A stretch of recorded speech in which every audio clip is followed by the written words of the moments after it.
জয়গুরু, সকলকে আনন্দিত জয়গুরু। আজকের আলোচনায় আপনারা শুনে নিন পরম পূজ্যপাদ শ্রী শ্রী দাদার বিশেষ কিছু কথা।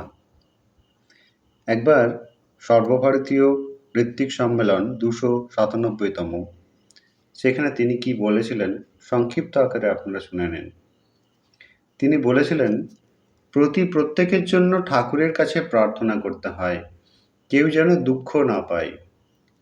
প্রত্যেকের সাথে প্রেমের আচরণ করতে হয়, আমা হতে যেন কেউ দুঃখ না পায়।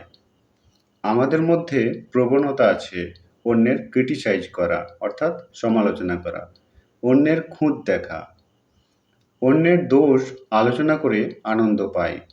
মনে করি আমি পারফেক্ট, কিন্তু আমি পারফেক্ট না, আমার অনেক ত্রুটি আছে।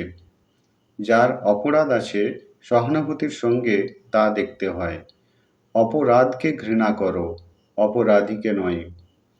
কখনো কারো দোষ ধরতে নাই, তাকে বুকে জড়ায় ধরো। যদি মনে করো তার দোষ আছে, তাকে দোষ মুক্ত করো। যদি তা না করো, ওই দোষ তোমাকেও ধরবে। আলোচনাটি এ পর্যন্তই। আলোচনাটি সংগৃহীত হয়েছে আলোচনা পত্রিকা, আশ্বিন সংখ্যা 1429।